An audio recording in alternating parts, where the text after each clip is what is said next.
A big hello to my YouTube family. Welcome to Diva Classes. This is Diva Vadvani, your teacher. Today we'll be discussing about the chapter-wise weightage of accounts, economics, and business studies.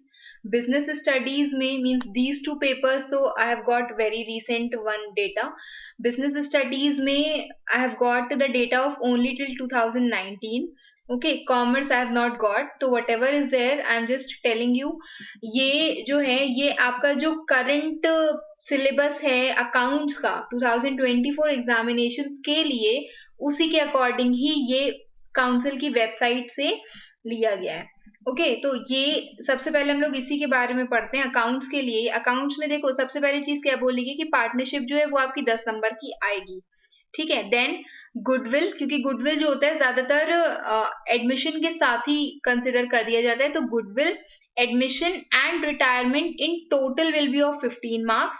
Then dissolution will be of 8 marks.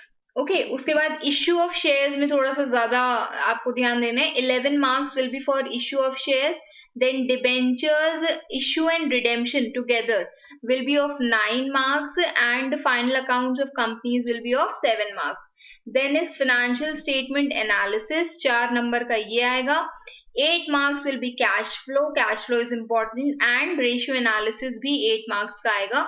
तो in case you do this one 8 cash flow, ठीक है। वैसे financial statement analysis भी section C is easy, और अगर in case ये वाला नहीं भी करना है तो जो कंप्यूटराइज्ड अकाउंटिंग करते हैं वो लोग 10-10 मार्क्स का उनका ये वाला पार्ट आएगा। तो these three are comparatively easy. अगर आप इसके साथ ये इश्यू ऑफ शेयर्स भी रख लेते हो, साथ में कंसिडर कर लेते हो, एंड फंडामेंटल्स, क्योंकि फंडामेंटल्स तीनों में से ज्यादा कंपैरेटिवली इजियर चैप्टर कंसिडर किया जाता है, तो ये प्लस ये वाला, क्योंकि एडमिशन में अगर मेरा थोड़ा बहुत गुडविल, थोड़ा बहुत हमने interest on capital, interest on drawings, थोड़ा बहुत हमने जर्नल एंट्री भी मार दी, थोड़ा बहुत रेशियो भी निकाले, तो भी बहुत मार्क्स मिल जाते हैं। तो ये सारी चीजें रियलाइजेशन अकाउंट डिसोल्यूशन में बहुत आसान होता है, तो ये सारी चीजें आप इसमें बना सकते हो।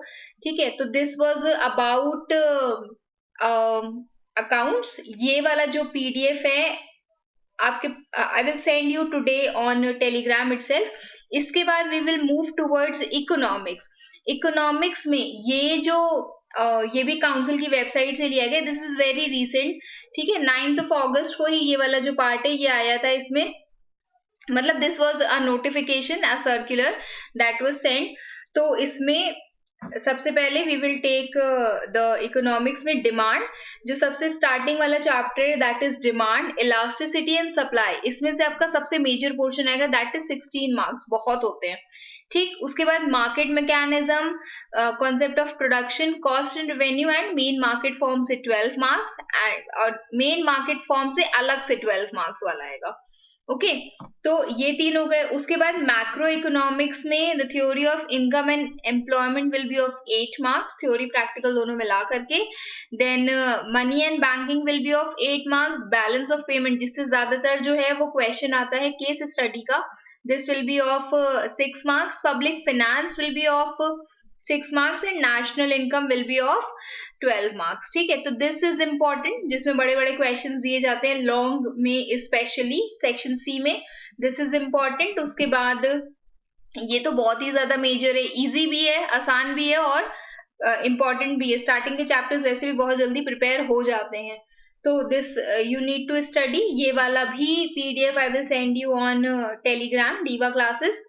उसके बाद देन हाँ, अगर आपको इसका सिलेबस चाहिए that is also there on Telegram channel, आप उस पर जाकर के इसके जितने भी सिलेबस है, करंट सिलेबस, वो आप देख सकते हैं। देन बिजनेस स्टडीज में और कॉमर्स में I have not got any data regarding chapter wise division marks, क्योंकि वो अभी तक मिला ही नहीं है।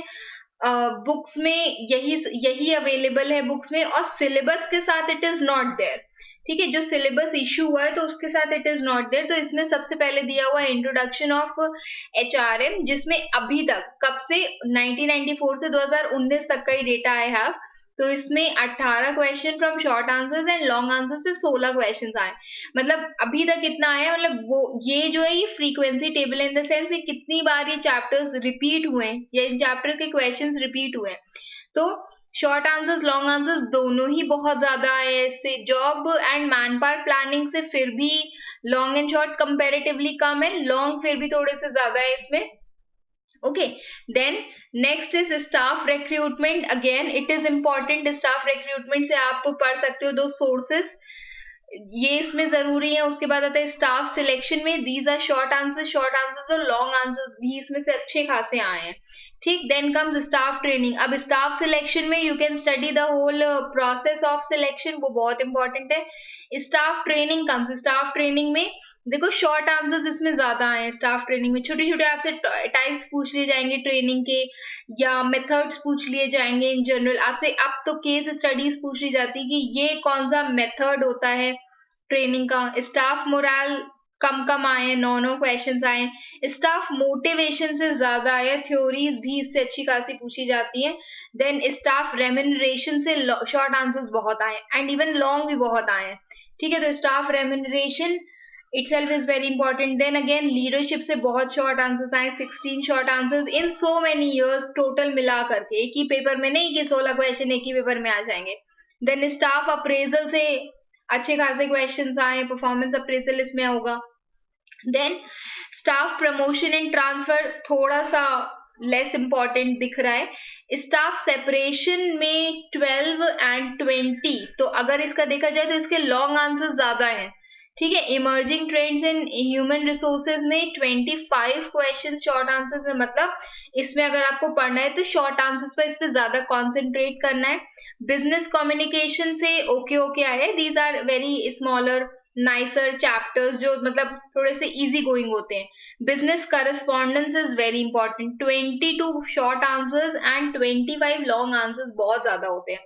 Okay, report and report writing से ओके ओके आए 13 एंड 16। देन बिजनेस एंटिटीज से शॉर्ट आंसर्स अच्छे खासे आए।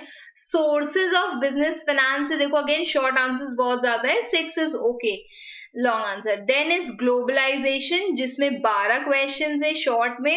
ई बिजनेस से कम आया, हार्डली एक ही आध क्वेश्चन कभी पूछा गया, क्योंकि ये थोड़ा सा नया कॉन्सेप्ट भी है। अगेन आउटसोर्सिंग भी अभी बहुत ज्यादा नया कॉन्सेप्ट है, तो इसमें से 2। And business regulators and intermediaries से 1, मतलब ये स्टार्टिंग के चैप्टर्स में देखा जाए अगर, तो आपको सबसे ज्यादा ये जितने भी स्टाफ वाले चैप्टर्स है स्पेशली ये बहुत फोकस करना है। और ये जो इमर्जिंग ट्रेंड्स इन एचआर है, दिस इज वेरी इंपॉर्टेंट, ठीक। तो स्टडी दीज, इसके बाद whenever will be doing the previous year questions हम लोग उसको और डिस्कस करेंगे। and I hope you have understood these things. Agar if anyone is having the current data of this business studies, you can send me on Instagram Diva classes, and if anyone is having commerce ka current data, they can also send me. And if you have liked the video, please do subscribe to my channel, do share it with your friends, help them, and best wishes for your exam. Thank you.